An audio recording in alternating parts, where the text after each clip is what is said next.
Since he stepped into the Oval Office on January 21st, US President Joe Biden has been telling the world that America is back. Alliances have been at the heart of the administration's foreign policy in its approach to global governance and countering threats to US interests, most notably China. Now, the Indo-Pacific region is now the stage for Washington's rivalry with Beijing, and today we discuss how the US is working out its equation of alliances in an effort to balance Beijing. For this, we connect with Stephen Walt, Professor of International Affairs at the John F. Kennedy School of Government at Harvard University, who is a world-renowned expert in neorealism and the originator of the balance of threat theory. We also connect with Kim Jaechun, South Korea's leading political scientist and foreign policy advisor, who is a professor at Sogang University's Graduate School of International Studies. And well, a very warm welcome to both of you, and we're very excited to have you on our show today to have this discussion. And well, let's go straight into the questions, beginning with you, Professor Walt in Massachusetts.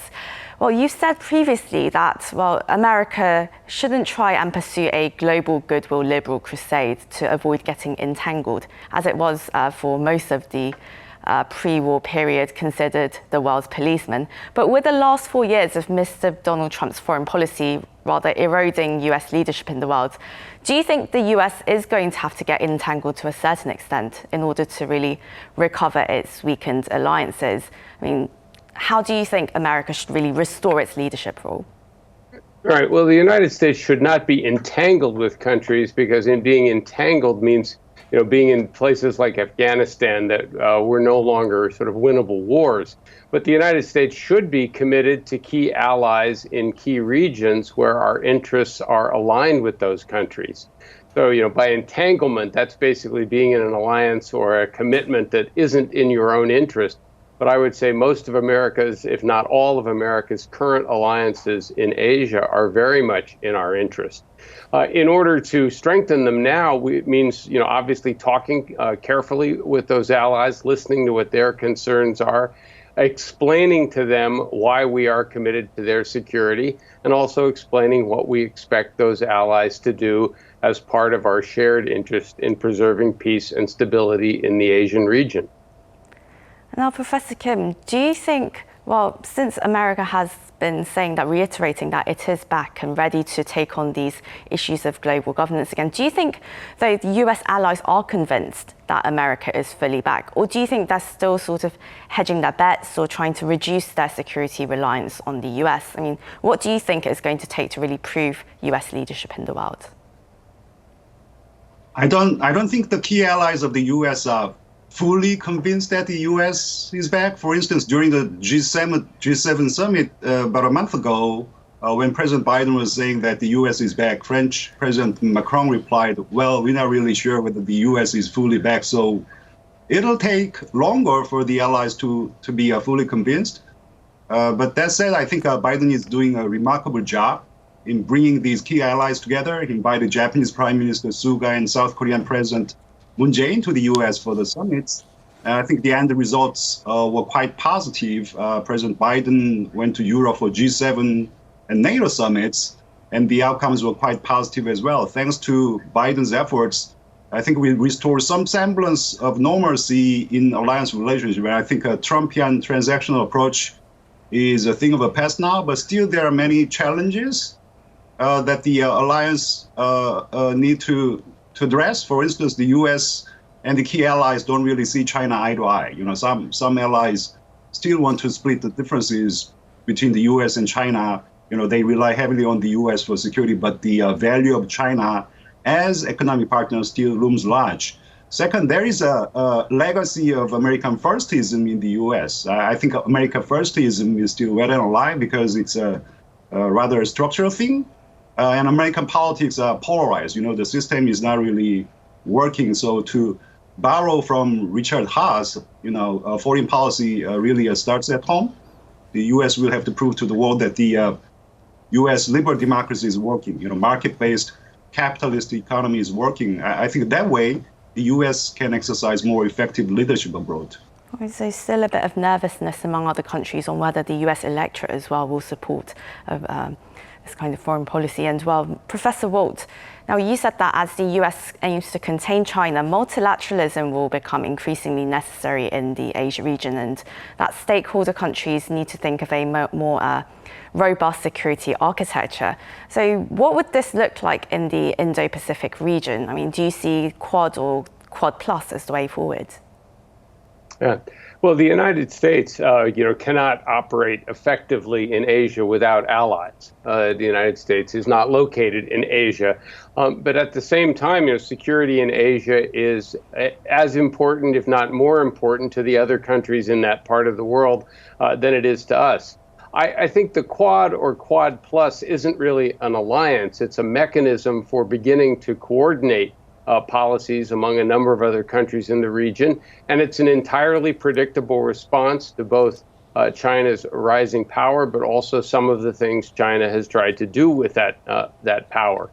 I think to compete more effectively with Beijing, and at the same time to do so in a way that's safe and doesn't endanger the security of the region, the United States and its various partners in Asia need to do a number of things. First of all, they need to make sure that their own economies, their own societies are working effectively. We need to be, at the cutting edge in advanced technology, and that's very much a function of what we do at home. We ought to make clear to China that we're not threatening China, certainly not threatening mainland Chinese territory, and we're not trying to undermine the Chinese Communist Party. We're not trying for regime change or anything like that. Third, we need to make it clear to China that we're willing to cooperate on issues where our interests are aligned, like climate change, some other issues. Global health would come to mind, managing the world economy for everybody's benefit.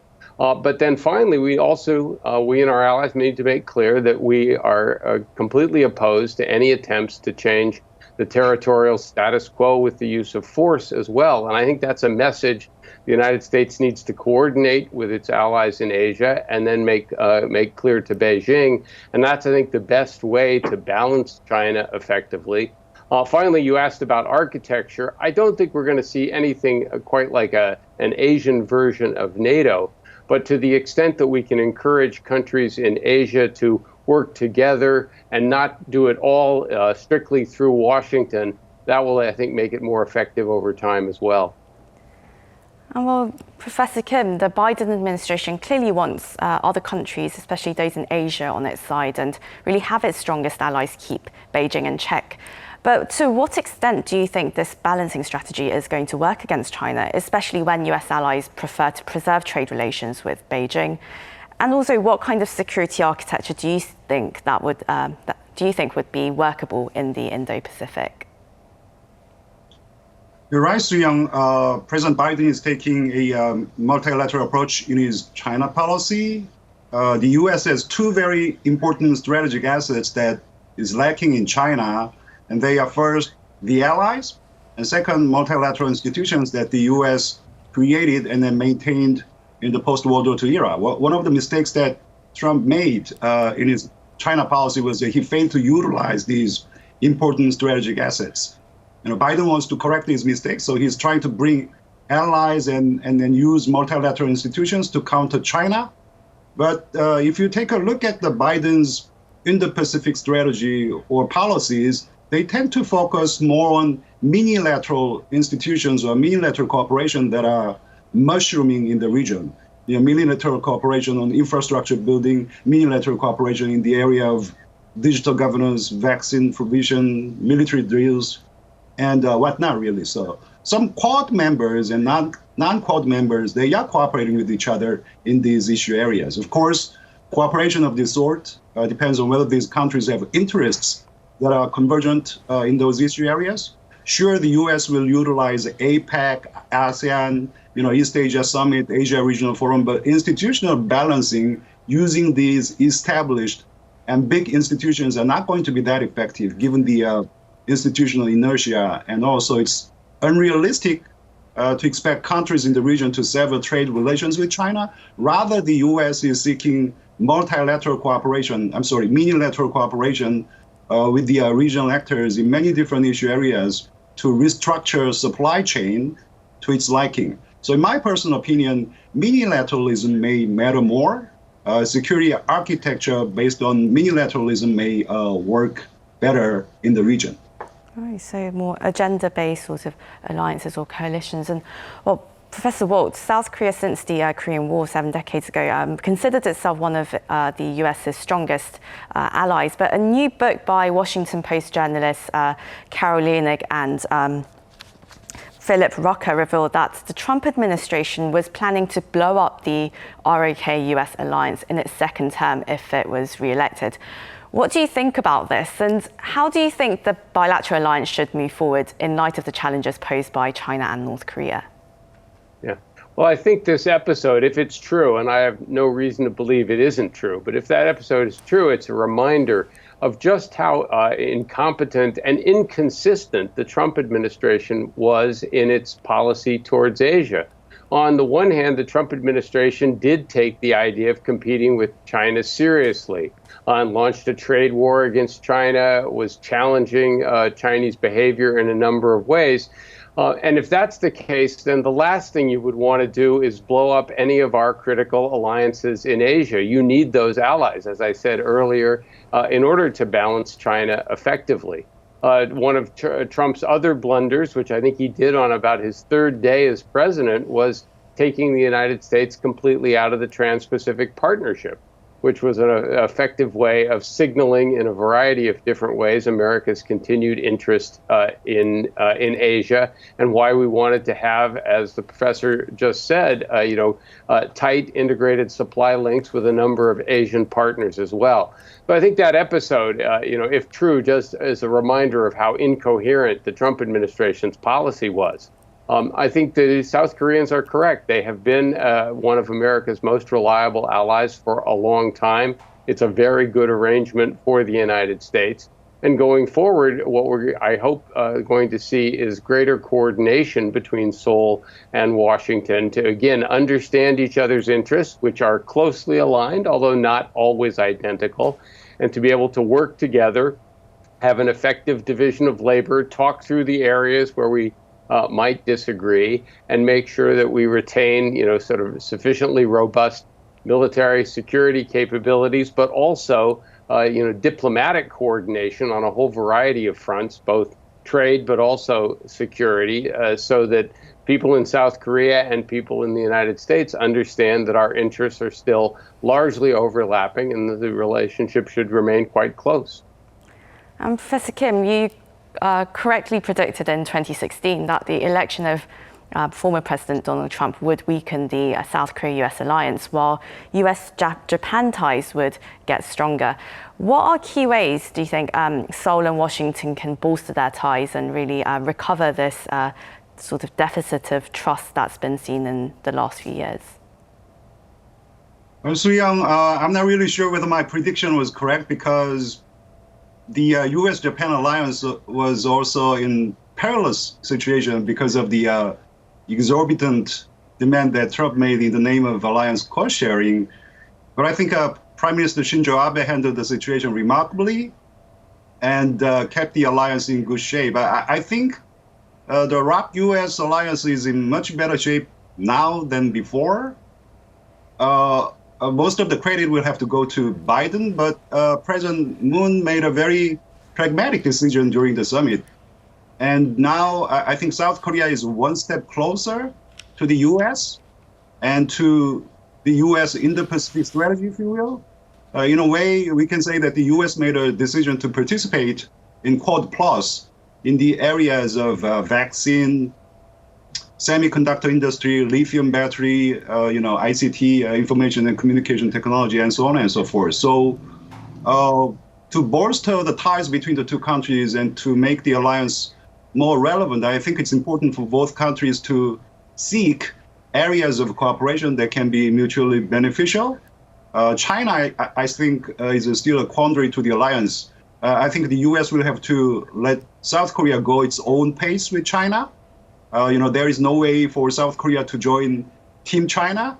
If the U.S. pushes too hard for South Korea to take sides, it could backfire. South Korea, on its own part, as the most vibrant liberal democracy in the region, and as the most dynamic market-driven capitalist economy in Asia, I think South Korea should realize more, where the ultimate threat is coming from.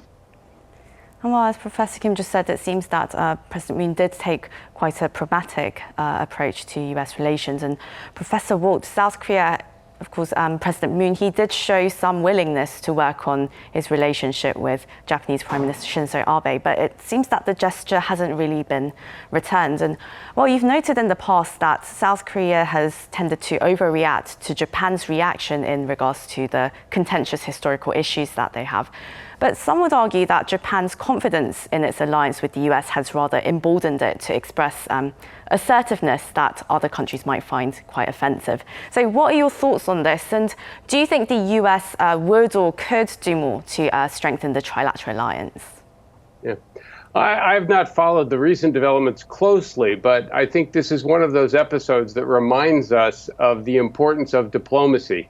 First of all, the importance of diplomats from Korea, from Japan, from the United States, choosing their words carefully and recognizing that there are sensitivities on all sides here that need to be respected and dealt with.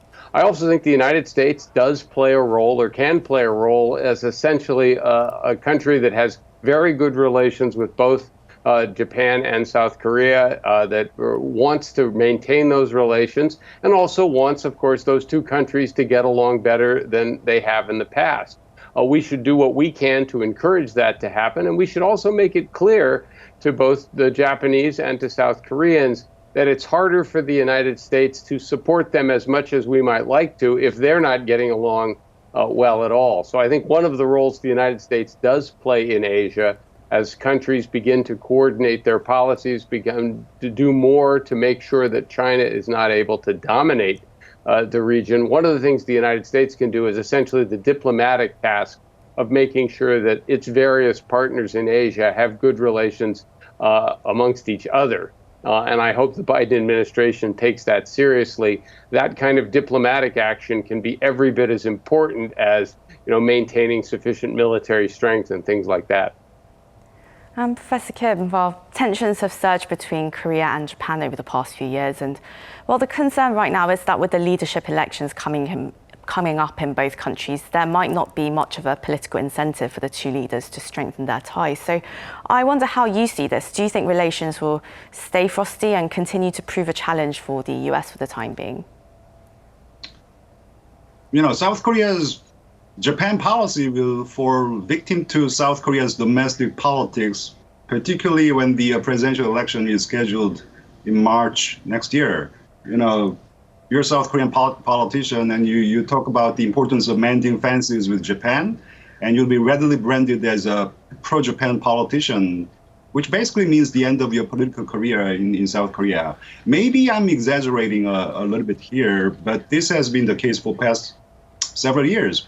So you're going to see a lot of Japan bashing in coming months, harsh rhetoric, so on and so forth.